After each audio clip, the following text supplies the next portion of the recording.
Hello, नमस्कार, प्रणाम, राम राम, राधे राधे। तो कैसे हैं मेरे प्यारे बच्चे। तो बेटा मैं हाजिर हूं आप लोगों के लिए आईओसी का लास्ट चैप्टर लेके टारगेट आईआईटी सीरीज के अंदर। तो हमारा लास्ट चैप्टर कौन सा बेटा? हाइड्रोजन है। बेटा निहायत ही आसान चैप्टर है, बहुत छोटी छोटी चीजें हैं जो आपको यहाँ पे पता होनी चाहिए। ठीक है, वो मैं आपको बतलाऊंगा कि आपको यहाँ पे क्या क्या अच्छे से याद रखना है, ताकि आपको बेटा अगर सवाल आता है तो आप उसको आसानी से कर सके। देखिए, अब बात को एक गौर से सुनिएगा। अब बच्चे क्या करते हैं कि सर आपने तो ये चीज बोली थी, हम तो यही पढ़ के गए थे, क्वेश्चन नहीं आया, मतलब आप तो गलत पढ़ाते हो। तो बेटा देखिए, होता क्या है, जो पिछले एग्जाम्स आते हैं ना, उनको देख के बताया जाता है, हम उनका एनालिसिस करते हैं और ये बताते हैं कि बेटा इन इन टॉपिक से उसने सवाल पूछे हैं एग्जामिनर ने आईआईटी एडवांस के अंदर, तो ये इंपॉर्टेंट है।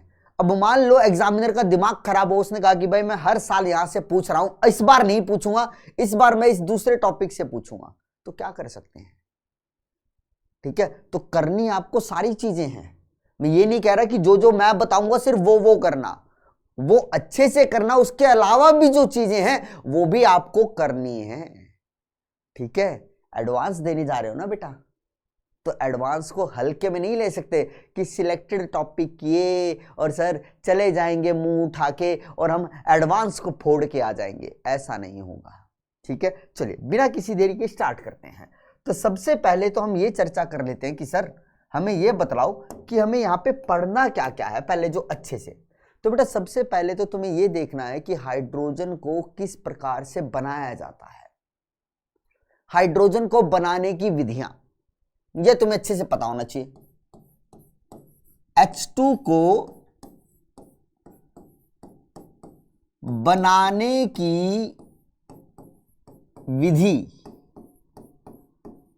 तुम बहुत सारी विधियां पढ़ते हो बेटा यहाँ पे। H2O को बनाने की बोस प्रक्रम से पढ़ते हो, ठीक है। धातु को बेटा किसी तनु अम्ल से अभिक्रिया करवा दो, उससे पढ़ते हो, ठीक है। कोई आयनिक हाइड्राइड ले लो, जल से उसकी अभिक्रिया करवा दो, तब बन जाता है, ठीक है। एक्वस NaCl लिया तुमने, जलीय NaCl लिया, उसका विद्युत अपघटन किया, तब तुम्हारा हाइड्रोजन बनता है, ठीक है। तुम्हारे पास कुछ ऐसे तत्व होते हैं जो उभयधर्मी होते हैं, उभयधर्मी तत्वों को आप क्षार से करवा दो या फिर किससे, अम्ल से अभिक्रिया करवा दो, तो बेटा क्या बन जाएगा, हमारे पास H2 बन जाता है।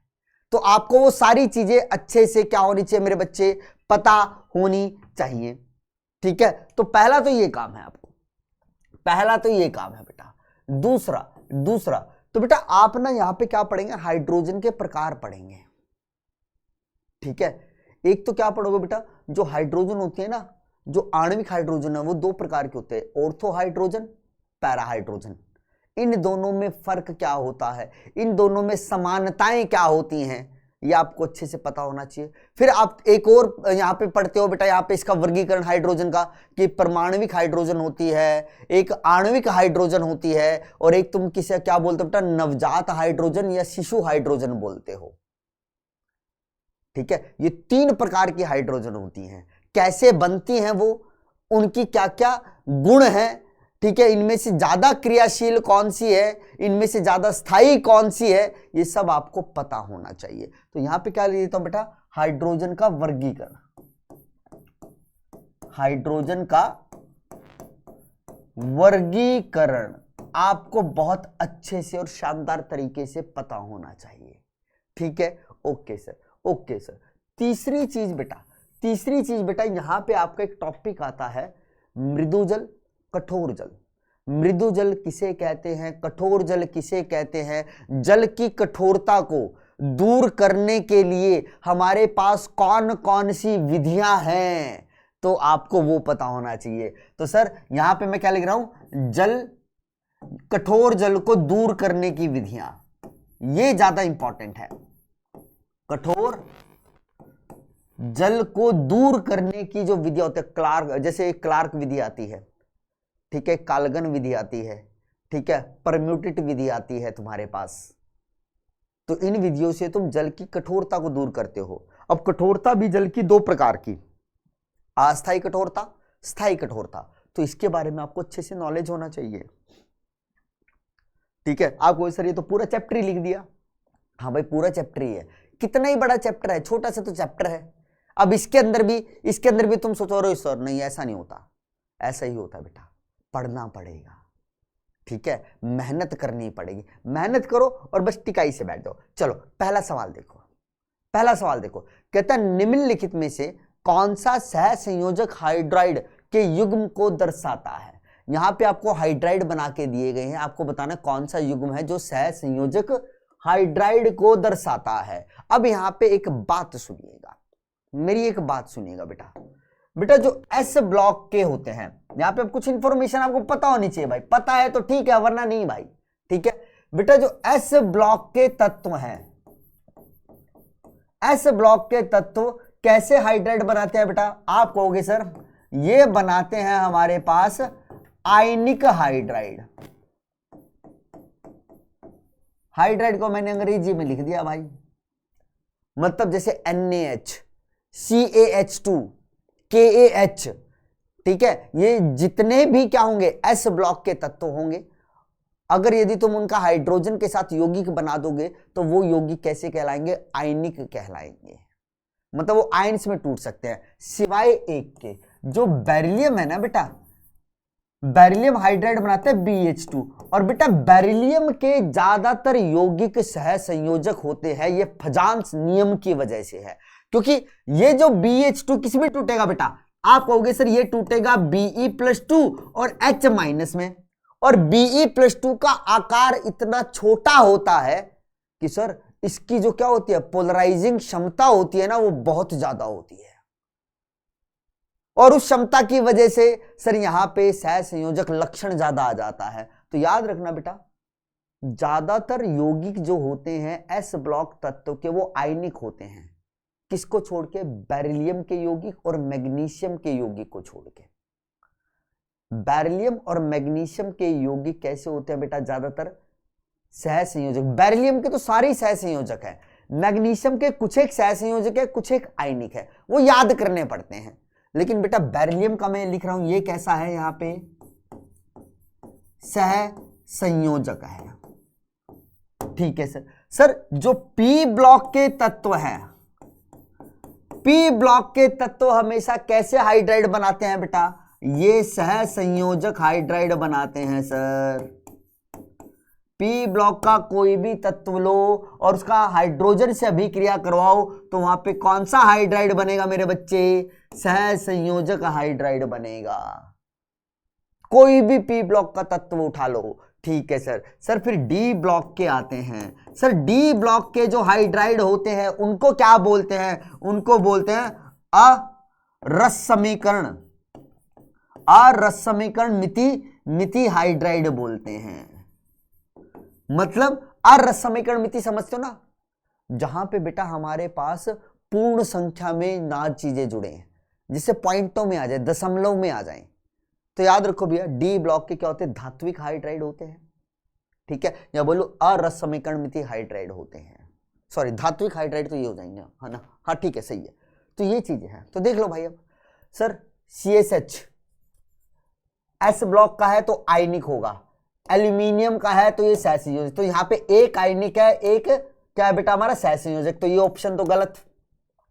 अगला देखो सर, ये पोटेशियम का, ये सोडियम का, पोटेशियम और सोडियम दोनों ही एस ब्लॉक के हैं, तो सर ये तो आयनिक हाइड्राइड हैं दोनों, तो ये भी नहीं होगा सर ऑप्शन।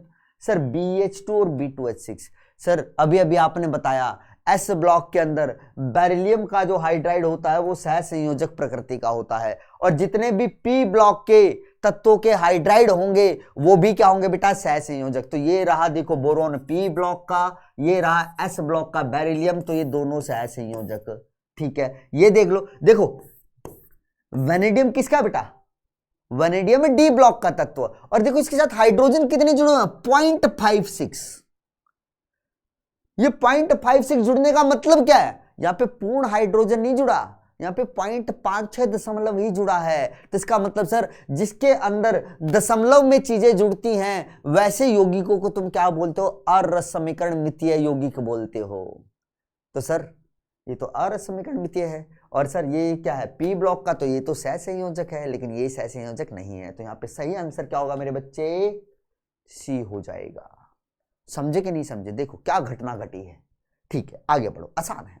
कहते सर बॉस के प्रक्रम में डाई हाइड्रोजन के उत्पादन के लिए किस गैस का उपयोग किया जाता है? तो बेटा ये तो तुम्हें पता होना चाहिए कि सर बॉस प्रक्रम ने क्या किया था, जल गैस। जल गैस का सूत्र क्या होता है? CO+H2 होता है।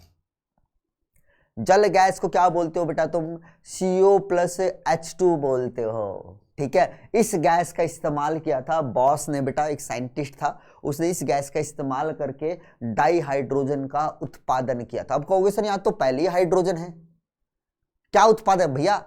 और अधिक हाइड्रोजन को उत्पाद किया था। हाइड्रोजन तो है, यहाँ पे इसकी मात्रा को और बढ़ाया था उसने कि हाँ भैया ज्यादा से ज्यादा उत्पादन कर सके हम इसका, तो इस गैस का इस्तेमाल किया था। ठीक है, आगे बढ़ते हैं। चलो, कहते हैं ड्यूटेरियो अमोनिया तैयार किया जाता है, मतलब ND3 बनाना है, जैसे NH3 होता है ना। अब हमें पता है बेटा हाइड्रोजन के 3 समस्थानिक, प्रोटियम, ड्यूटेरियम, ट्रिटियम। NH3 में जो H है वो है प्रोटियम समस्थानिक हाइड्रोजन का। अगर मैं उस हाइड्रोजन प्रोटियम को हटा के ड्यूटेरियम लगाना चाहूं, ND3 बन जाएगा। तो कहते हैं ये ND3 कैसे बनेगा? तो कहते हैं सर NaOD और NH4Cl के विलयन को गर्म करके। नहीं भाई, गलत है, गलत है। अब एक बात याद रखो मेरे बच्चे, एक बात बहुत गौर से सुनना बेटा। यदि मुझे अमोनिया बनानी हो, अमोनिया बनाने का सबसे आसान तरीका पता है क्या है?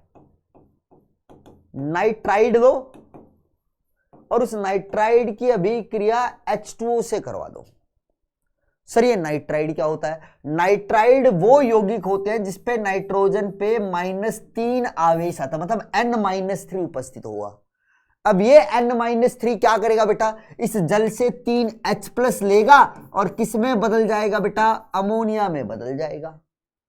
ठीक है, ठीक है सर, लेकिन सर हमें अमोनिया थोड़ी ना बनाना है, हमें तो ND3 बनाना है। इस H की जगह D लगाना है, तो क्या करना है? बस सर कुछ नहीं करना, नाइट्राइड ले लो सर और नाइट्राइड की अभिक्रिया D2O से करवा दो, भारी जल से करवा दो।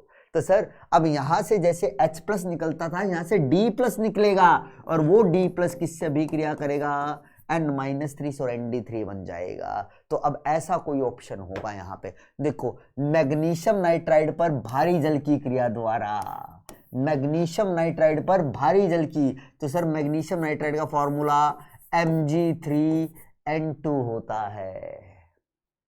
इसकी अभिक्रिया करवा दो भाई। अभिक्रिया लिखूं क्या? लिख दो सर, हम नादान बालक हैं, ऐसे नहीं होगा। तो बेटा यहां पे बन जाएगा मेरे पास ND3 प्लस में MgOOD का होल ट्वाइस। ये किस में टूटेगा बेटा? ये टूटता है मेरा Mg+2 और N-3। तो देखो N-3 ने यहाँ से 3D+ लिए तो ND3 बन गया। Mg+2 ने यहाँ से 2OD-, जैसे OH- निकलता है ना, OD- निकलेगा तो 2OD- यहाँ पे जोड़ेंगे तो ये बन जाएगा, बस खत्म कहानी। ठीक है, ओके। साधारण अमोनिया के प्रभाज्य आसवन से नहीं भाई, प्रभाज्य आसवन अलग चीज है, उपरोक्त में से कोई नहीं गलत। तो यहाँ पे सही ऑप्शन क्या होगा मेरे बच्चे? D ऑप्शन होगा। चलो आगे बढ़ते हैं। कहते हैं CO2, H2 और H2O2 की अम्लता का सही बढ़ता हुआ क्रम बताएं, सही बढ़ता हुआ क्रम बताएं। तो बेटा क्या होता है, देखो अब हमें पता है बेटा, जो हमारे पास क्या होते हैं, अधातु के, क्या बेटा? अधातु के ऑक्साइड होते हैं, वो अम्लीय होते हैं। अब सर आप कहोगे सर यहाँ पे किस किस के, देखो ऑक्साइड है बेटा, ये कार्बन का ऑक्साइड है, ये हाइड्रोजन का है, ये भी हाइड्रोजन का है। और सर कार्बन और हाइड्रोजन दोनों ही क्या है? अधातु हैं, इतना तो पता है। तो मतलब सर दोनों के क्या होंगे, जो ऑक्साइड होंगे वो अम्लीय होंगे। लेकिन ज्यादा अधात्विक लक्षण किसमें है? कार्बन में है। ज्यादा अधात्विक लक्षण किसमें है? कार्बन में है। तो सर इसका मतलब कार्बन का ऑक्साइड क्या होगा? सबसे ज्यादा क्या होगा बेटा? अम्लीय होगा। तो देखो एक ही ऑप्शन है जहां पे CO2 क्या दे रखा है मेरे बच्चे? सबसे ज्यादा अम्लीय।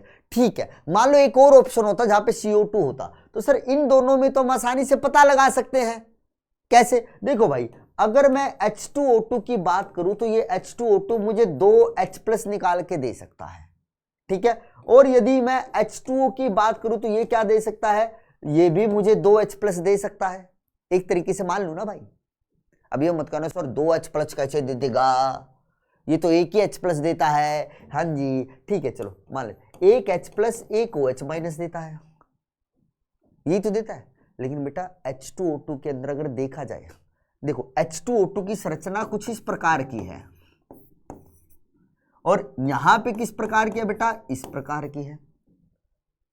अब होता क्या है बेटा, केवल वही हाइड्रोजन, सुनना जरा बात को, केवल वही हाइड्रोजन H+ के रूप में निकल सकता है जो हाइड्रोजन या तो ऑक्सीजन से जुड़ा हो या फिर नाइट्रोजन से जुड़ा हो या फ्लोरीन से जुड़ा हो। तो सर ये वाला ऑक्सीजन इस हाइड्रोजन को H+ के रूप में निकाल सकता है, इस पे क्या आ जाएगा माइनस। ये वाला हाइड्रोजन भी H+ के रूप में निकलेगा तो इस पे भी आ जाएगा माइनस। तो सर यहाँ पे क्या बनेगा, इस प्रकार से सिचुएशन बन जाएगी और ये भी H+ निकाल देगा, ये भी H+, तो 2H+ निकल गए।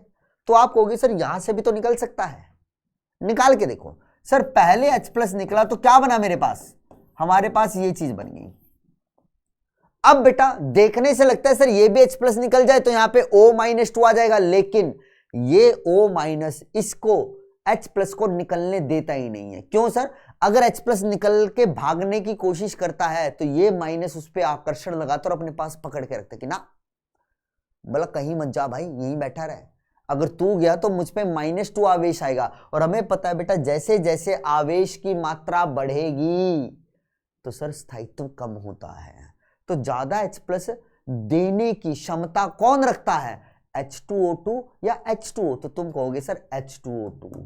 तो इसीलिए बेटा हमारा ये जो पहला है ये ऑप्शन एकदम करेक्ट है अम्लीयता के क्रम के लिए। ठीक है, ओके सर, आगे बढ़ो, आगे बढ़ो सर। चलो, कहता परमाणविक हाइड्रोजन का साधारण डाइहाइड्रोजन में रूपांतरण है।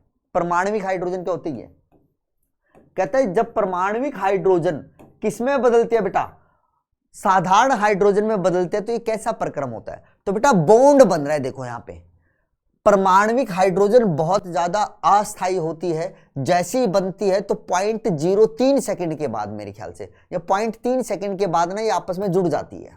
ये कहती है भाई मैं अकेले नहीं रह सकती। अगर तुमने यहां पे H2 अणु से 2 परमाणविक हाइड्रोजन बना दिए तो ये दोनों अलग नहीं रह पाएंगे, क्योंकि भाई हम ज्यादा देर अलग नहीं रह सकते। जैसे ही बनेंगे एकदम तुरंत ही ये क्या करेंगे, आपस में जुड़ेंगे। और सर जो बंध बनने की प्रक्रिया है वो एक ऊष्माक्षेपी प्रक्रिया होती है। तो यहां से क्या होती है सर, ऊर्जा साथ में निकलती है और बहुत ज्यादा ऊर्जा निकलती है सर, बहुत तगड़े वाली ऊर्जा निकलती है यहाँ पे। तो सर यहां से ये वाली चीज बनना कैसी प्रक्रम हुई बेटा, हमारे पास ऊष्माक्षेपी हुआ, क्योंकि सर बंध बनना एक ऊष्माक्षेपी प्रक्रिया होती है। बंध एक आकर्षण है ना भैया, बॉन्ड क्या है बेटा, एक आकर्षण है, और जहां पे भी आकर्षण आता है वहां से ऊर्जा बाहर निकलती है। ठीक है सर, आगे बढ़ो। कहता है वेल्ड की जाने वाली सतह पर परमाणविक हाइड्रोजन को संयोजित होने दिया जाता है जिससे तापमान उत्पन्न होता है। ये तो याद रखने वाली बात है बेटा, 4000 केल्विन। भैया जहां पे मुझे वेल्डिंग करनी है ना वहां पे हम क्या करते हैं, परमाणविक हाइड्रोजन को संयोजित होने देते हैं, मतलब आपस में जुड़ने देते हैं। ये जुड़ के H2 बनाते हैं और साथ में क्या करते हैं बेटा, ऊर्जा उत्पन्न करते हैं। और इस ऊर्जा के कारण वहां पे कितना तापमान लगभग पहुंच जाता है, 4000 केल्विन तक का पहुंच जाता है, और उसको हम वेल्डिंग में इस्तेमाल करते हैं। किस में करते हैं मेरे बच्चे, वेल्डिंग में कर लेते हैं। ठीक है, चलो अगला सवाल देखते हैं। कहता है निम्नलिखित में से किस अणुयुग्म का प्रायोगिक रूप से मोलर द्रव्यमान लगभग समान है। अरे भैया ये ऐसा क्वेश्चन चलो आ गया है, ऐसा आता नहीं है एडवांस के अंदर, लेकिन देख लो। कहता मोलर द्रव्यमान किसका समान होगा, ये तो निकाल ही सकते हो ना भैया, मोलर द्रव्यमान सबको आता है। जैसे H2O का मोलर द्रव्यमान निकालूंगा तो 2, 16, 18। ड्यूटेरियम का कितना होता है बेटा, ड्यूटेरियम एक ड्यूटेरियम का होता है 2, 2 दूनी 4, 4 और 16 20। यहाँ पे देखो फिर से 18, हाइड्रोजन का 1, ट्रिटियम का 3, 3 और 1 4, 16, 16 और 3 19 और 1 20। ठीक है, यहाँ पे कितना हो जाएगा, मैंने सही किया है, मैंने कैलकुलेशन सही किया है ना, 1 हाइड्रोजन का 1, ट्रिटियम का 3। ठीक है, यहाँ पे कितना होता है 2, 2 दूनी 4, 4 और 16 20। यहाँ पे कितना हो जाएगा, ये भी 20। तो ये आ गया भैया समान। यहाँ पे होगा क्या, 2 3 5, 16 और 5 21। यहाँ पे कितना हो जाएगा, 2 और 1 3, 3 और 16 19। तो सही जवाब सी है। मोलर द्रव्यमान निकालना था बेटा, निकालना आता है। ठीक है, चलो। कहता है आयनिक हाइड्राइड जल के साथ अभिक्रिया करके देते हैं। अब बेटा आयनिक हाइड्राइड बनाता कौन है, एस ब्लॉक के तत्व। अब ये तुम्हें पता होना चाहिए। जैसे एक उदाहरण देता हूं, मैंने लिया NaH,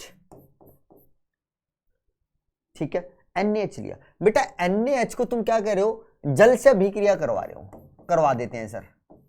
तो सर जल से अभिक्रिया होगी तो क्या बनेगा, ये पूछ रहा है। तो सर ये आयनिक हाइड्राइड किस में टूटता है, आप कहोगे सर ये टूटेगा Na+H- में। अब सोडियम पे तो नेगेटिव तुम लेके नहीं आओगे भाई, समझ रहे हो, सोडियम पे तो नेगेटिव लेके नहीं आओगे, ये तो ऐसे ही टूटेगा ना, Na+H-। ठीक है। और सर जल किस में लगभग हमारा टूटता है, ये टूटता है H+ और OH- में। तो सर अब क्या करो, इसका पॉजिटिव इसके नेगेटिव से जोड़ दो, इसका नेगेटिव इसके पॉजिटिव से, तो क्या बनेगा सर, एक तो बन जाएगा हमारे पास NaOH और एक क्या निकलेगी, H2 गैस निकल जाएगी। तो सर जल के अंदर किसका निर्माण हो रहा है, NaOH का। और NaOH का यदि निर्माण हो रहा है तो विलयन कैसा बनेगा बेटा, क्षारीय प्रकृति का बनेगा। किसका बनेगा भाई, क्षारीय प्रकृति का बनेगा। चलो आगे बढ़ते हैं। निम्नलिखित तत्वों में से इलेक्ट्रॉन न्यून हाइड्राइड बनाने वाले तत्व, इलेक्ट्रॉन न्यून। अब सुनना बेटा, अब इसके अंदर भी तुम्हें बताया गया होगा कि बेटा जो पी ब्लॉक तत्व होते हैं, पी ब्लॉक तत्व क्या बनाते हैं बेटा, आप कहोगे सर सहसंयोजक हाइड्राइड का निर्माण करते हैं। अब बेटा सहसंयोजक हाइड्राइड 3 प्रकार का होता है। एक होता है सर इलेक्ट्रॉन न्यून, ठीक है, एक होता है इलेक्ट्रॉन परिशुद्ध, और एक होता है सर क्या, इलेक्ट्रॉन अधिकाय। ठीक है, ये 3 प्रकार का होता है बेटा। जो वर्ग 13 है वो इलेक्ट्रॉन न्यून हाइड्राइड बनाता है, जैसे BH3। वर्ग 13 कौन से सर, बोरोन ही तो है, boron, aluminium, gallium, indium, thallium. तो देखो BH3 लिखूं, ALH3 लिखूं, चाहे GAH3 लिखूं, इसके नीचे कुछ भी लिखता चलूं भाई। तो देखो बोरोन ने 3 हाइड्रोजन जोड़ा तो 6 ही तो इलेक्ट्रॉन है, तो इलेक्ट्रॉनों की कमी है। अष्टक पूर्ण का है, 2 इलेक्ट्रॉनों की कमी है। तो सर वर्ग 13 के क्या बनाते हैं, इलेक्ट्रॉन न्यून। इलेक्ट्रॉन परिशुद्ध कौन बनाता है, वर्ग 14 के। परिशुद्ध का मतलब क्या, जितने इलेक्ट्रॉन होने चाहिए उतने हैं भाई उनके पास बस। ठीक है, जैसे मैंने लिखा CH4, मैंने लिखा SiH4, इसके नीचे भी लिख लो। तो कार्बन ने बेटा हाइड्रोजन से 4 हाइड्रोजन जुड़ा तो 8 इलेक्ट्रॉन आ गए, अष्टक यहां पूर्ण है, अष्टक यहां पूर्ण है, तो ये परिशुद्ध हो गए। सर इलेक्ट्रॉन अधिकाय वाले कौन बनाते हैं, सर ये बनाते हैं वर्ग 15, 16 और 17। मतलब ऐसे हाइड्राइड जिनके अंदर क्या होता है बेटा, हमारे पास लॉन पेयर, एकाकी युग्म उपस्थित होते हैं। जैसे देखो अमोनिया लिख दिया बेटा, वर्ग 15 में ही तो आता है नाइट्रोजन। मैंने जल लिख दिया बेटा, मैंने HF लिख दिया मेरे बच्चे। तो बेटा ये वर्ग 15 के, इसके नीचे बना लो PH3, उसके अंदर भी क्या होगा बेटा, जो केंद्रीय परमाणु होगा एक लोन पेयर होगा। इसके नीचे बनाऊंगा तो सर उस पे केंद्रीय परमाणु पे 2 लोन पेयर आएंगे। इसके नीचे बनाऊंगा सर यहाँ पे जो क्या होगा बेटा, हेलोजन होगी, उसके ऊपर 3 लोन पेयर। तो इनके पास सर लोन पेयर होने का मतलब क्या है, खाली इलेक्ट्रॉन है। और सर जिसके पास खाली इलेक्ट्रॉन होते हैं हम क्या बोलते हैं, उसके पास इलेक्ट्रॉन अधिकाय में है भाई।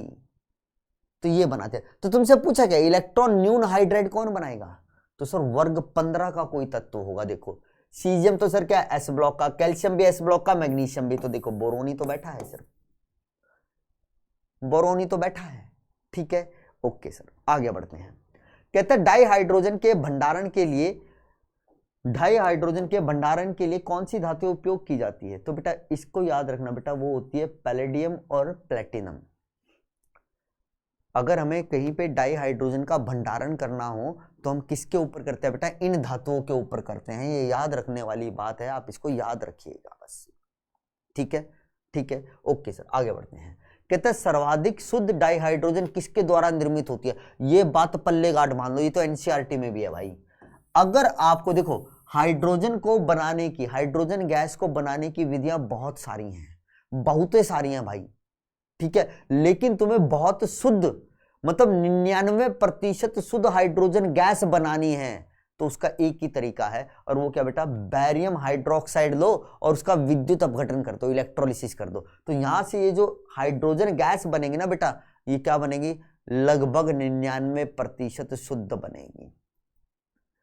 तो जब भी तुमसे ये पूछा जाए कि हमें बहुत शुद्ध गैस बनानी है और वो कौन सी, हाइड्रोजन, तो किस विधि से, तो तुम्हारे दिमाग में एक ही बात चमकनी चाहिए कि बैरियम हाइड्रोक्साइड की सर हमें क्या करनी पड़ेगी, विद्युत अपघटन करना पड़ेगा, बस खत्म, इतना याद रखो भाई। ठीक है, ये एनसीईआरटी का है, एनसीईआरटी में दिया हुआ है ये। ठीक है, ओके सर, लिख देता हूं एनसीईआरटी। ठीक है, चलो आगे बढ़ते हैं। कहता है निम्नलिखित में से कौन सा गुणधर्म H2 और D2 दोनों के लिए समान है। ठीक है, कौन सा समान है भाई, गलन की एंथैल्पी, वाष्पीकरण की अंतःनाभिकीय दूरी। अब याद रखना बेटा, याद रखना, हाइड्रोजन, ड्यूटेरियम और ट्रीटियम। ठीक है, अगर मैं तुमसे यहां पे कहूं कि बताओ प्रकृति के अंदर इनकी प्रतिशत प्रचुरता पूछी जाए, मतलब कौन प्रकृति में ज्यादा मिलता है, तो तुम क्या कहोगे, सर प्रोटियम ज्यादा मिलता है, ड्यूटेरियम होता है, ट्रीटियम सबसे कम। ठीक है सर, अगर तुमसे इन तीनों का क्या पूछ ले बेटा, अंतःनाभिकीय दूरी, तो अंतःनाभिकीय दूरी इनकी लगभग बराबर है। लिख देता हूं, अंतःनाभिकीय दूरी इनकी लगभग बराबर है। इसके अलावा बेटा वो चाहे अब तुमसे कुछ भी पूछे, कुछ भी का मतलब कुछ भी गुण पूछे, तुमसे पूछ ले कि बताओ भाई किसका क्वथनांक ज्यादा है, किसका गलनांक ज्यादा है, किसकी वाष्पीकरण की एंथैल्पी ज्यादा है। ठीक है, अब चाहे यहाँ पे वो तुमसे यहाँ पे किसका घनत्व ज्यादा है, कुछ भी पूछे, आंसर हमेशा ये होगा, आंसर हमेशा ये चलेगा, अब हमेशा ये चलेगा। तो इन दो को याद रखो कि प्रचुरता के अंदर बेटा प्रोटियम से ट्रीटियम की तरफ घटती है। ठीक है, और इसके अंदर क्या होती है सर, ये लगभग बराबर है। उसके अलावा कोई भी गुण पूछे बेटा प्रोटियम से ट्रीटियम की तरफ हमेशा बढ़ेगा। ठीक है, तो यहाँ पे क्या पूछे तुम, कौन सा H2 और D2 के लिए समान है, तो कौन सा होगा बेटा, अंतःनाभिकीय दूरी। वाष्पीकरण की एंथैल्पी पूछता तो D2 की ज्यादा हो जाती, गलन की एंथैल्पी पूछता तो D2 की ज्यादा, आबंध वियोजन एंथैल्पी पूछता तब भी D2 की ज्यादा हो जाती। ठीक है, ओके सर, आगे बढ़ो। कहता है नवजात हाइड्रोजन के बारे में कौन सा कथन सत्य है। नवजात हाइड्रोजन को बेटा तुम ऐसे दिखाते हो, नवजात हाइड्रोजन क्या होती है, जो अभिक्रिया के दौरान हाइड्रोजन बनती है उसको बोलते हैं नवजात हाइड्रोजन। और सर नवजात हाइड्रोजन आणविक हाइड्रोजन से अधिक अभिक्रियाशील है, एकदम सही बात। यथास्थान उत्पन्न होती है, यथास्थान का मतलब अभिक्रिया के अंदर ही उत्पन्न होती है। ठीक है, अभिक्रिया के अंदर जो भी हाइड्रोजन बनेगी वो हमेशा नवजात कहलाएगी। अपचयन अभिक्रियाओं में डाइहाइड्रोजन के समानता दर्शाता है, नहीं भाई गलत। तो मतलब क्या हो गया, ए और बी दोनों। तो इसका सही जवाब क्या हो जाएगा मेरे बच्चे, ए और बी। बेटा ये होती है देखो, परमाणविक हाइड्रोजन, नवजात हाइड्रोजन और आणविक हाइड्रोजन। परमाणविक हाइड्रोजन ऐसे लिखते हैं, और परमाणविक हाइड्रोजन को बनाने का सिर्फ एक ही तरीका है। ठीक है, एक ही तरीका है। और ये कैसे बनती है सर, ये कैसे बनती है, ये अभिक्रिया के दौरान बनती है। यदि कभी भी तुम अभिक्रिया के अंदर H2 गैस निकाल रहे हो तो समझ जाना वो H2 गैस जो बनी है वो इस नवजात हाइड्रोजन से बने, पहले नवजात हाइड्रोजन बनी होगी, फिर वो H2 गैस के रूप में वहां से भाग गई होगी। ठीक है, तो बेटा इन तीनों के अंदर अगर मैं क्रियाशीलता का क्रम देखूं तो ये होता है। क्रियाशीलता मतलब सबसे ज्यादा अपचायक क्षमता किसकी है बेटा, परमाणविक हाइड्रोजन की, उससे कम है नवजात की, और सबसे कम किसके बेटा, आणविक की। तो यहाँ क्या बोला है, अपचयन अभिक्रियाओं में डाइहाइड्रोजन मतलब H2 के साथ समानता, समानता थोड़ी ना दर्शाता है बेटा, उससे ज्यादा क्रियाशील है ये। ऊपर लिखा तो आणविक हाइड्रोजन से अधिक अभिक्रियाशील। ठीक है, ओके चलो। भारी जल के लिए सही कथन का चयन करें। यह सामान्य जल से कम सघन होता है, गलत भाई, भारी जल ज्यादा सघनित होता है, भारी चीज ज्यादा सघनित होगी ना भाई। यह ड्यूटेरियम का ऑक्साइड है, एकदम सही बात है। इसका क्वथनांक सामान्य जल से कम होता है, गलत। इसका समस्थानिक ऑक्सीजन भारी होता है, गलत। ड्यूटेरियम का ही तो ऑक्साइड होता है भाई, D2O। तो यही चीज सही है बस यहाँ पे। ठीक है, नॉर्मल सा है। सही कथन का चुनाव करें। यहां पे सही कथन बताना भाई कौन सा है। सभी हैलोजन अम्लों में HCl सर्वाधिक वाष्पशील होता है। एकदम सत्य है भाई, ट्रू, ट्रू है भैया, ट्रू। क्यों? देखो बेटा, ज्यादा वाष्पशील होने का मतलब क्या है? अणुओं के मध्य आकर्षण कम है। जिन अणुओं के मध्य आकर्षण कम होगा उनको अलग करके वाष्पीकृत करना आसान होगा। अब HF के अणुओं के बीच में क्या होती है सर? आप कहोगे सर HF के अणुओं के बीच में हाइड्रोजन बंध बन जाता है, बनता है ना, हाइड्रोजन बंध, हाइड्रोजन बॉन्डिंग, जिसकी वजह से यहाँ आकर्षण बढ़ता है और इसकी वाष्पशीलता कम हो जाती है। अब सर बात करो HCl की, HBr की और HI की, और किसकी मेरे बच्चे? HI की। तो बेटा इनके बीच में किसी भी प्रकार का हाइड्रोजन बंध नहीं होता। अब सर यहां पे हम क्या देखते हैं? इनका आणविक भार देखते हैं। तो सर हमें पता है HCl, HBr और HI में ऊपर से नीचे आते हुए अणु भार बढ़ रहा है।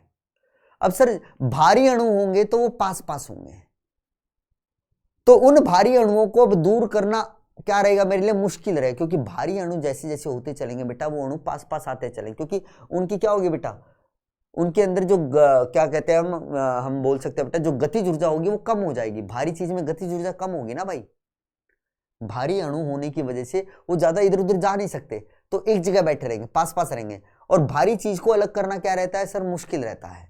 तो मतलब सर इसकी वाष्पशीलता कम, इसकी ज्यादा हो जाएगी क्योंकि ये थोड़ा हल्का हो गया, और इन तीनों में सबसे हल्का कौन है? HCl है। अब सर ये मत कहना ये भी तो हल्का था बेटा, ये हल्का तो था लेकिन यहाँ पे हाइड्रोजन बंध बन चुका है जिसकी वजह से आकर्षण ज्यादा है, तो ये तो सर सबसे कम वाष्पशील है।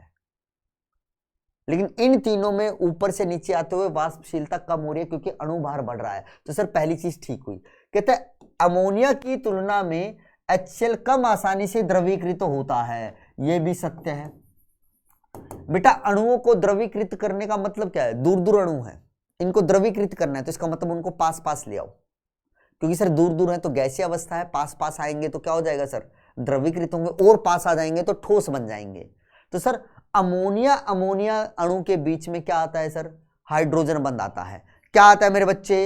हाइड्रोजन बंध बनता है। हाइड्रोजन बंध बनेगा तो इसका मतलब सर वो आसानी से पास पास आएंगे और द्रवीकृत हो जाएंगे, लेकिन HCl में ऐसा कुछ होता नहीं है सर, तो ये भी सत्य हुआ। HF की तुलना में जल का क्वथनांक अधिक होता है, ये भी एकदम सत्य है भाई, क्योंकि सर जल के अंदर हाइड्रोजन बंधों की संख्या ज्यादा होती है। HF कितने बनाता है? एक HF अणु कितने हाइड्रोजन बंध बना सकता है? सिर्फ एक। मान लो ये एक HF अणु है, ये सिर्फ क्या कर सकता है मेरे बच्चे? एक हाइड्रोजन बंध बना सकता है, ठीक है। लेकिन जब जल की बात करते हो तो बेटा जल कितने बना सकता है? 2 हाइड्रोजन बंध बना सकता है। तो सर जल के अंदर ज्यादा हाइड्रोजन बंधों की संख्या होती है, इसलिए इसका क्वथनांक ज्यादा। तो यहां पे क्या होगा बेटा? ऊपर वाले सभी कथन सही हैं, ठीक है। ओके सर, ओके ओके, आगे बढ़ो। कहता है निम्नलिखित में से कौन सा सही क्रम है, ये बताना है, ठीक है। पहला देखो TH2 BH2 CH2 विद्युत चालकता। ये सीधी बात है, मैंने तुम्हें क्या बोला था कि सर जो S ब्लॉक के हाइड्राइड होते हैं वो आयनिक होते हैं, और सर जिसको एक बार आयनिक बोल दे उसमें तो विद्युत चालकता होगी ना। तो देखो सर S ब्लॉक का है तो इसकी विद्युत चालकता सबसे ज्यादा, लेकिन सर BH2 थोड़ी ना है सर आयनिक, ये कैसा था? सह संयोजक। सर अब सह संयोजक कौन बनाता है? P ब्लॉक बनाता है, ठीक है। बेरिलियम बनाता है S ब्लॉक का, ये बनाते हैं। और डी ब्लॉक के कैसे बनाते हैं सर? असमीकरणमिति हाइड्राइड बनाते हैं। तो सर डी ब्लॉक और पी ब्लॉक में विद्युत चालकता ज्यादा किस में होगी? डी ब्लॉक में होगी सर, क्योंकि डी ब्लॉक धातु हैं, तो धात्विक हाइड्राइड कहते हैं उनको एक तरीके से, और धात्विक हाइड्राइड जो होंगे सर वो क्या होंगे? चालकता आएगी। तो सर यहाँ पे ये गलत हो गया, ये सहसंयोजक लक्षण की वजह से विद्युत चालकता कम दर्शाएगा, लेकिन सर इसमें धात्विक लक्षण है तो ये ज्यादा दिखाएगा, तो ये चीज गलत है। कहता है LiH NH आयनिक गुण, एकदम सही है भाई। ऊपर से नीचे आते हुए LiH से ज्यादा आयनिक किसमें होगा? आयनिक गुण NH में, फिर CH में, ठीक है। क्यों भैया? क्यों भैया? फजान रूल के अनुसार, तो ये सही है। FFHHDD बंध वियोजन एंथैल्पी एकदम सही है। फ्लोरीन की तुलना में हाइड्रोजन की बंध वियोजन एंथैल्पी ज्यादा है, ड्यूटेरियम की उससे भी ज्यादा है, ठीक है। फिर है सर H2 MgS2 NH, अपचायक गुण, एकदम सही है। ये आयनिक है, ठीक है, इसमें आयनिक लक्षण ज्यादा है, इसमें कम है। और सर ये तो कैसा है बेटा मेरे पास, सहसंयोजक, कैसा है, सहसंयोजक है। तो सर आयनिक हाइड्राइड में ज्यादा होगा ना, और इन तीनों में सबसे ज्यादा आयनिक किसमें है बेटा, आयनिक गुण इसमें, आयनिक गुण इसमें ज्यादा है, तो मतलब सर यहाँ से H- निकलेगा, तो ये ज्यादा अपचयन अच्छे से कर पाएगा। तो ये तो मतलब यहाँ पे सही क्या हो गया बेटा, B, C और D। ए गलत है, याद रखना बेटा, डी ब्लॉक के हाइड्राइडों में विद्युत चालकता ज्यादा होती है पी ब्लॉक की तुलना में। अब कहो सर ये पी ब्लॉक का थोड़ा, लेकिन सहसंयोजक लक्षण है ना भाई, और पी ब्लॉक के हाइड्राइड क्या दिखाते हैं, सहसंयोजक हाइड्राइड, ठीक है। चलो, बर्फ के बारे में कौन सा कथन गलत है, कहते हैं इसकी संरचना खुले पिंजरे जैसी होती है, ठीक। इसका घनत्व तो जल से कम होता है, एकदम ठीक। प्रत्येक ऑक्सीजन परमाणु 4 हाइड्रोजन परमाणुओं से घिरा होता है, एकदम ठीक। बेटा जब हमारे पास बर्फ बनती है, बर्फ क्यों बनती है बेटा, क्योंकि सर जो हमारे पास क्या होते हैं, इस प्रकार से क्या होने लगती है, संरचना बनने लगती है, हाइड्रोजन बंध बनने लगता है सर, किसके बीच में, हमारे पास जल के अणुओं के बीच में। तो यहां पे अगर तुम एक जल का अणु देखोगे ढंग से, तो उस एक जल के अणु के ऑक्सीजन ने कितने हाइड्रोजन से बंध बनाया हुआ है, 4 से, ठीक है। ये भी ठीक है, कहते प्रत्येक ऑक्सीजन परमाणु के चारों तरफ 4 हाइड्रोजन बंध होते हैं, नहीं भाई, हाइड्रोजन बंध बेटा ये है, हाइड्रोजन बंध तो बेटा ये है, ठीक है। सुनना क्या कह रहा है, प्रत्येक ऑक्सीजन परमाणु 4 हाइड्रोजन परमाणुओं से घिरा है, ऊपर लिखा है बेटा एक ऑक्सीजन परमाणु 4 हाइड्रोजन परमाणुओं से घिरा है, और नीचे क्या लिखा, प्रत्येक ऑक्सीजन परमाणु के चारों तरफ 4 हाइड्रोजन बंध है, दोनों में फर्क है, वरना कुछ, अरे सर एक जैसा तो ऑप्शन है नहीं भाई, हाइड्रोजन बंध 4 बोल रहा है, यहां पे 4 हाइड्रोजन परमाणुओं से घिरा बोल रहा है। तो बेटा ऑक्सीजन ने तो ये हाइड्रोजन बंध बनाए हैं ना, ये वाले हाइड्रोजन बंध है ना बेटा, ये हाइड्रोजन बंध थोड़ी ना है, ठीक है। तो यहाँ पे गलत कौन सा है बेटा, ये। और तुमसे क्या पूछा था, गलत कथन, तो डी वाला है, ठीक है। ओके, आगे बढ़ते हैं। कहता है उत्प्रेरक के रूप में निकल की उपस्थिति में तेलों के हाइड्रोजनीकरण में प्रयुक्त गैस कौन सी है, डाइहाइड्रोजन। बेटा हाइड्रोजनीकरण में कौन सी गैस है, खुद ही बोल रहा भाई, हाइड्रोजनीकरण करना है। हाइड्रोजनीकरण का मतलब क्या होता है, किसी के अंदर हाइड्रोजन को जोड़ना, तो हाइड्रोजन गैस ही तो लोगे भाई, दूसरी गैसों का क्या काम है, वहां कुछ काम नहीं है। हाइड्रोजनीकरण करना है तो हाइड्रोजन होनी चाहिए, ओजोनीकरण करना है तो ओजोन होना चाहिए, मेथेनीकरण करना है तो मिथेन होनी चाहिए, ऑक्सीजनीकरण करना है तो ऑक्सीजन होना चाहिए, नाम बताता है, ठीक है। आसान है लेकिन ऐसा आता नहीं है। ऑर्थो हाइड्रोजन और पैरा हाइड्रोजन निम्नलिखित में से किस गुण में समान है, याद रखो मेरे बच्चे, ऑर्थो हाइड्रोजन और पैरा हाइड्रोजन के अंदर जो समानता है वो उनके रासायनिक गुणों में है, और भिन्नता कहां पे है सर, और भिन्नता कहां पे है सर, एक तो सर उनके नाभिक के परचक्रण में, ठीक है, और दूसरा उनके बेटा क्या बोलते हैं भौतिक गुणों में। अगर भिन्नता पूछी जाए तो नाभिक के परचक्रण में, और क्या सर हमारे पास, और क्या बोल सकते हैं सर हम, उनके लगभग भौतिक गुणों में भी थोड़ा सा अंतर होता है, लेकिन रासायनिक गुण इनके समान होते हैं। क्या सिर्फ रासायनिक गुण समान होते हैं, नहीं भाई, ऑर्थो हाइड्रोजन और पैरा हाइड्रोजन बेटा है तो H2 ही ना, एक को मैंने क्या बोल दिया ऑर्थो हाइड्रोजन, एक को पैरा, वो किस हिसाब से सर, उनके नाभिक के परचक्रण के हिसाब से। अगर नाभिक समान दिशा में घूम रहे हैं दोनों हाइड्रोजन परमाणुओं के तो ऑर्थो बोल दिया, अगर दोनों विपरीत दिशा में घूम रहे तो पैरा बोल दिया। लेकिन सर चाहे मैं इसका क्या देखूं, इलेक्ट्रॉनिक विन्यास ऑर्थो का, चाहे पैरा का देखूं, दोनों का समान है, इसमें भी 2 इलेक्ट्रॉन, इसमें भी 2 इलेक्ट्रॉन, इलेक्ट्रॉनों का परचक्रण जो यहाँ पे है वो भी यहाँ पे है, तो समानता तो बहुत सारी है, लेकिन रासायनिक गुण इनके एकदम समान होते हैं। तो सर याद रखना रासायनिक गुण समान है, लेकिन नाभिकीय परचक्रण और क्या बेटा हमारे पास, और क्या बेटा हमारे पास, और जो हमारे पास भौतिक गुण होते हैं उनमें थोड़ी सी विभिन्नताएं होती हैं, ठीक है। ओके, कहते हैं आयनिक हाइड्राइड किसके द्वारा निर्मित होते हैं, बताया था एस ब्लॉक। एस ब्लॉक क्या होता है, बहुत उच्च विद्युत धनात्मक तत्वों से, धनात्मक मतलब जिन पे पॉजिटिव आवेश है, धनात्मक कौन होते हैं, जो इलेक्ट्रॉन दे सकते हैं, और इलेक्ट्रॉन कौन दे सकता है बेटा, एस ब्लॉक के तत्व, वैसे बताया था ना बेटा, बहुत कम विद्युत धनात्मक नहीं, गलत है, ठीक है। तो यहाँ पे क्या होगा बेटा, ये एस ब्लॉक तत्वों को लिखा है इसने, बहुत विद्युत धनात्मक वाले तत्व, ठीक है। आगे बढ़ो, ऑर्थो और पैरा हाइड्रोजन के लिए निम्नलिखित में से कौन सा से समान है? एक से अधिक सही हो सकता है। इनमें बेटा प्रोटोनों की संख्या देखो, मैंने क्या बोला था, H2 ऑर्थो है, ऑर्थो हाइड्रोजन, पैरा हाइड्रोजन। बेटा इसमें भी 2 इलेक्ट्रॉन, इसमें भी 2 इलेक्ट्रॉन, इसमें भी 2 प्रोटॉन, इसमें भी 2 प्रोटॉन, इसमें तो कोई चक्कर ही नहीं है भाई। तो मतलब प्रोटोनों की संख्या समान, एकदम सही।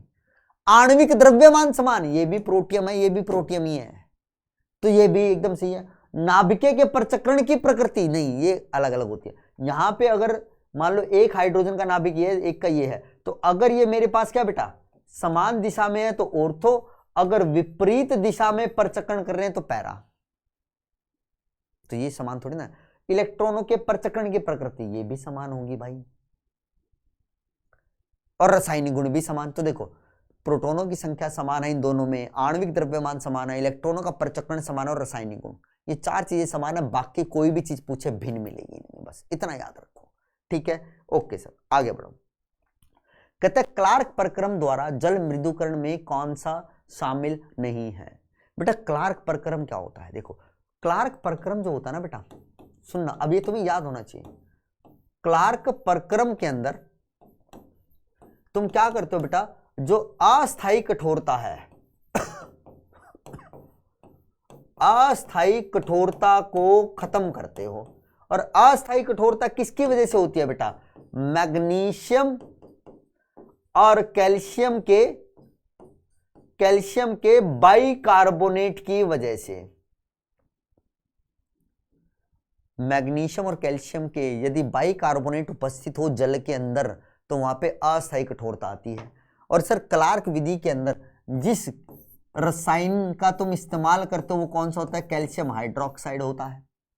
तो क्लार्क विधि में तुम्हें क्या क्या देखने को मिलेगा? सर कैल्शियम हाइड्रोक्साइड देखने को मिलेगा, मैग्नीशियम बाइकार्बोनेट देखने को मिल सकता है, या कैल्शियम बाइकार्बोनेट देखने को मिल सकता है। ये Ca+2 है भाई, कभी कोई 3 समझ ले, ठीक है। तो बताओ क्या कैल्शियम बाइकार्बोनेट दिख रहा है? हाँ सर कैल्शियम बाइकार्बोनेट हो सकता है। सोडियम बाइकार्बोनेट कहाँ है भाई? सोडियम कहीं नहीं है, तो ये नहीं होगा। पोटाशियम नहीं भाई, कैल्शियम हाइड्रोक्साइड एकदम सही। तो ये दोनों चीजें तुम्हें क्लार्क विधि में देखने को मिलेंगी, जो देखने को नहीं मिलेंगी वो ये होंगे। तो आंसर ये होगा, समझ रहा? उसने पूछा है कौन शामिल नहीं है, तो शामिल ये नहीं है भाई, ये दोनों तो शामिल हैं, ठीक है। ओके सर, आगे बढ़ो आगे बढ़ो। तो देख भाई, निम्नलिखित में से कौन डाइहाइड्रोजन गैस उत्पन्न करेगा? कौन करेगा भाई? धातु को तनु अम्ल से अभिक्रिया करवा दो। देखो धातु रही, तनु अम्ल रहा तो H2 गैस बच जाएगी। तो यहाँ पे इसकी अभिक्रिया से क्या बनेगा? FeCl3 और H2 गैस बन गई। धातु है लेकिन सांद्र अम्ल है। सर बनती तो यहाँ पे भी है, देखो बनेगा यहाँ पे यही जिंक सल्फेट प्लस में H2, लेकिन ये अभिक्रिया यहाँ रुकेगी नहीं। क्यों? क्योंकि सर यहाँ पे आपने हमें क्या दे दिया? सांद्र H2SO4। अब ये सांद्र H2SO4 फिर से इसके ऊपर आक्रमण करेगा और इसको H2O में बदल देगा। तो H2 गैस बनती है लेकिन सर वो H2 के रूप में रह ही नहीं पाती, क्योंकि ये सांद्र उसको क्या कर देता है? दोबारा से ऑक्सीकृत कर देता है। ऑक्सीकृत तो हो रहा है, ऑक्सीजन ही तो जुड़ी है इसके साथ। तो इसलिए हम बोलते हैं कि हमें क्या चाहिए होता है? धातु को जब भी किसी तनु अम्ल से अभिक्रिया कराओगे तभी H2 गैस निकलेगी। तो ये गलत हो गया, इससे नहीं बनेगी सर। सर जिंक को अन्य से, जिंक क्या बेटा? एक उभय धर्मी धातु है। तो सर जिंक को जब हम NaOH से अभिक्रिया करवाएंगे तो सर यहाँ पे क्या बनेगा?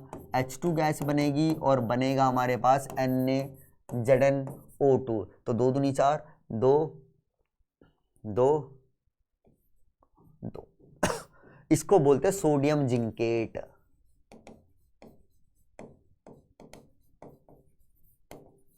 तो H2 गैस बनी। जिंक को सर क्या हम अम्ल से अभिक्रिया करके बना सकते हैं? हाँ बना सकते हैं, लेकिन वो अम्ल कैसा होना चाहिए? तनु होना चाहिए। नेल्सन सेल में NaCl का विद्युत, इससे भी बनती है भाई। NaCl का विद्युत अपघटन कर दो, इससे ही बनेगी। तो किस किस से बन सकती है? A से बन सकती है, C से बन सकती है और D से उत्पन्न हो सकती है, ठीक है। ओके सर, ओके ओके, आगे बढ़ो आगे बढ़ो, ठीक है ठीक है। चलो चलो, ये वाला तुम खुद करोगे भाई, ये तो आसान है। कि हाइड्रोजन के विषय में निम्नलिखित में कौन सा कथन सही है, ये तो तुम खुद करोगे। ठीक है, आसान है ना, पता होना चाहिए हाइड्रोजन के बारे में। कुछ एक होमवर्क भी हो जाए तो बढ़िया है ना, कुछ एक होमवर्क भी हो जाए तो बढ़िया है ना। तो ये देखो, निम्नलिखित में से कौन सा प्रक्रम H2 गैस तैयार करने के लिए उपयोग किया जा सकता है? LiH को जल में घोलकर। LiH क्या है मेरे बच्चे? आप कहोगे सर ये आयनिक है। LiH को जल में अगर मैं घोलूंगा तो बनेगा LiOH और H2 गैस बन जाएगी सर इससे। सर एल्यूमिनियम को NaOH यहां से भी बनेगी।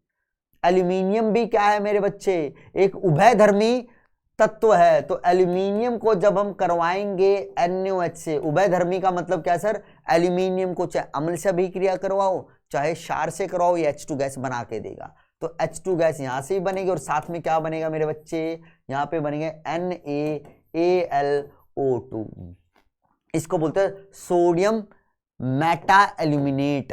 ठीक है, जिंक को तनु H2SO4 से अभी किया था। हाँ सर, तनु ले लिया बस, तो अभी क्रिया यहीं पे रुक जाएगी, यहां बन जाए। QH की उपस्थिति में H2O का विद्युत अपघटन, QH की उपस्थिति में H2O का विद्युत अपघटन, तो यहां से भी बन जाएगी भाई। जल के विद्युत अपघटन से H2 गैस बनती तो है। यदि उसके अंदर में क्या मिला दूं, थोड़ा सा लवण मिला दूं, तो ये लगा लो, लवण ही तो मिला रहा हूं, एक तरीके क्षार मिला रहा हूं बस, तो सबसे बन सकती है, सबसे बनेगी भाई। ठीक है सर, ओके, आगे बढ़े क्या? मैंने कहा आगे बढ़ते हैं भाई, आगे बढ़ते हैं, चलो। अब आ जाओ इस सवाल पे। अब देखो क्या है, बड़ा आसान है। मैच द फॉलोइंग है। कैल्गन विधि, आरस समीकरण, मितीय यौगिक, सह संयोजक हाइड्राइड और लवण के समान हाइड्राइड। लवण के समान हाइड्राइड का मतलब क्या बेटा? ये आयनिक हाइड्राइड की बात कर रहा है। सर सह संयोजक कौन बनाता है? पी ब्लॉक के तत्व बनाते हैं। आर समीकरण कौन बनाता है? ये मैंने पहले ही लिख लिया, डी ब्लॉक के बनाते हैं। और कैल्गन विधि, सर कैल्गन विधि कहां पे इस्तेमाल होती है मेरे बच्चे? सर कठोरता को दूर करने। कैसी कठोरता? स्थायी। और कैल्गन विधि के अंदर बेटा हमारे पास जो क्या होता है? NaPO3 जो केमिकल होता है वो ये होता है, इसको बोलते हैं सोडियम हेक्सामेटाफॉस्फेट। ठीक है, तो अब देखते हैं कैल्गन क्या है बेटा? सोडियम का पॉली मेटाफॉस्फेट, एकदम से यही तो बेटा, इसी को तो बोला सोडियम हेक्सामेटाफॉस्फेट। तो क्या बोला? सोडियम का पॉली मेटाफॉस्फेट। तो ए का हो गया क्यू, यहां लिख देता हूं। आर समीकरण मितीय यौगिक कौन बनाता है बेटा? आ धातु के हाइड्रोजन। आ धातु तो कहां पे होते हैं बेटा? सह संयोजक होते हैं, ये तो एस लिख देता हूं, देखो यहां पे। लवण के समान हाइड्रोलिथ। हाइड्रोलिथ किसे बोलते हैं बेटा? CH2 का नाम होता है। CaH2 को हाइड्रोलिथ के नाम से बुलाया जाता है और ये S ब्लॉक का है, तो ये किसके समान है? लवण के समान, आयनिक हाइड्राइड है। तो सर इसका मतलब ये हो गया R, और सर R समीकरण मिति क्या हो जाएंगे? धात्विक हाइड्राइड। क्या हो जाएंगे? धात्विक हाइड्राइड। तो A का Q, A का क्या हो गया भैया? हमने सही किया, हाँ, A का हो गया Q और B का हो गया P, C का हो गया S, कहीं पे है क्या? हाँ, A का हो गया Q, B का हो गया P, C का हो गया S और D का हो गया R। तो इसका सही जवाब क्या हो गया बेटा? C option. क्या हो गया मेरे बच्चे? C ऑप्शन हो गया है। चलो अगला देख लो। ये वाला सवाल देख लो भाई। हाइड्रोजन H2, H2O और H2O2। अब हमें सही मिलान करना है भाई। हाइड्रोजन, इसका उपयोग पर हाइड्रोल के नाम नहीं, H2O2 का नाम, H2O2 को बेटा हम पर हाइड्रोल के नाम से इस्तेमाल करते हैं। तुमने कई बार देखा होगा, अब पता नहीं, थोड़े से पहले की बात करो, शायद अभी भी आती होगी, जब मुंह में छाले हो जाते थे ना, तो एक दवाई देते थे तुम्हें कि ये दवाई लगा लो। वो दवाई एक्चुअल में ये होती थी H2O2 पर हाइड्रोल, इसको इस्तेमाल करते हैं हम वो मुंह के छाले ठीक करने के लिए। तो इसको बेटा अगर तुम मांगने जाओगे ना कि छालों की दवाई, उसको H2O2 वाली दवाई दे, हाँ क्या भाग, उसको बोलना पर हाइड्रोल दे दे, तो ये पर हाइड्रोल के नाम से होती है। तो इसका क्या हो गया? डी का पी, डी का पी, डी का पी, डी का पी। तो यहाँ डी का आ रहा है, तो मतलब ये ऑप्शन कट गया। फिर देखते हैं अगले, चलो फिर कहते हैं सर हाइड्रोजन क्या बेटा? इसका उपयोग ऑलिव, इसका उपयोग काटने और वेल्डिंग में किया जाता है। एकदम सही है ना भाई, बताया था ना, दो परमाणविक हाइड्रोजनों को किसी सतह पे छोड़ दो, जब वो आपस में जुड़ेंगी तो वहां से बहुत सारी ऊर्जा निकलेगी और उसको हम वेल्डिंग में इस्तेमाल करेंगे। तो हाइड्रोजन, परमाणविक हाइड्रोजन, इसका इस्तेमाल कहाँ होता है बेटा? वेल्डिंग में। तो इसका हो गया एस। तो ए का एस, ए का एस, एक ही जगह देखो आंसर आ गया है। लेकिन और भी देख लेते हैं। H2, H2 क्या होता है बेटा? NH द्वारा डाइहाइड्रोजन में अपचित किया जा सकता है। NH द्वारा डाइहाइड्रोजन में अपचित किया जा सकता है। H इसका उपयोग ओलेफिनिक के हाइड्रोजनीकरण, हाँ H2 का तो उपयोग कहां होता है बेटा, इसका उपयोग ओलेफिन के हाइड्रोफॉर्माइलेशन में किया जाता है, ठीक है। और H2 NH द्वारा डाइहाइड्रोजन में अपचित किया है। NaH को इससे अभिक्रिया करवा दो तो डाइहाइड्रोजन बन जाएगी। तो मतलब सर B का हो गया R, देखो सही है, और C का हो गया Q, बस खत्म। तो अब देख लो कितनी आसान आते हैं भाई, कितने ही आसान आते हैं यहाँ पे, ठीक है। तो ये खत्म होता है बेटा हमारा क्या, हाइड्रोजन चैप्टर का डिस्कशन। मैं उम्मीद करता हूँ आप लोगों को सारी चीज़ें अच्छे से समझ में आई होंगी। मेहनत करते रहो मेरे बच्चे, कोई टेंशन लेने की ज़रूरत नहीं है। और मैं फिर कहता हूँ भैया, मैं फिर कहता हूँ किसी की भी मत सुनो इस टाइम पे कि ये होता है, ऐसा होता है, वो करवा दिया, ये करवा, ये सब टाइम खराब करने वाली बातें हैं। अपने दिमाग को सिर्फ एक जगह केंद्रित रखो और वो है सिर्फ पढ़ाई पे। जितना दूसरों की सुनोगे तुम उतना ज़्यादा डिस्ट्रैक्ट हो जाओगे, तुम्हारा ध्यान उतना ज़्यादा भटकेगा। तो ध्यान नहीं भटकाना है, अपने आप को रिलैक्स रखना है और सिर्फ पढ़ाई पे ध्यान देना है, सिर्फ पढ़ाई पे ध्यान देना है। कोई कहता है अरे सर ऐसा सवाल नहीं आता, ऐसा सवाल थोड़ी ना आ जाए, एडवांस है। बेटा तुम्हें नहीं पता ना, आपको नहीं पता है, आपको नहीं पता है कैसा सवाल आएगा, ठीक है। हाँ ऐसा मान के चलो, अब कई बार तो बच्चों को पता क्या होता है, वो इतनी हाई लेवल तैयारी करते हैं वो बेसिक चीज़ों को छोड़ देते हैं। अरे सॉरी ये तो बेसिक आ गए थे, पढ़े ही नहीं थे। क्यों भाई, पढ़ना सब है तुम्हें, और दूसरे की मत सुनना। मैं फिर कहना दूसरों की मत सुनो, ठीक है। तो खुश रहो, मस्त रहो, तंदुरुस्त रहो, ठीक है। बहुत जल्द मुलाकात होगी बेटा आपके रिजल्ट सेलिब्रेशन के अंदर। मेरी ये दुआ है आप लोगों के लिए, मेरा ढेर सारा आशीर्वाद है कि आप लोगों को कामयाबी मिले, आप हमेशा खुश रहें, मस्त रहें, तंदुरुस्त रहें। Take care, bye bye and love you all.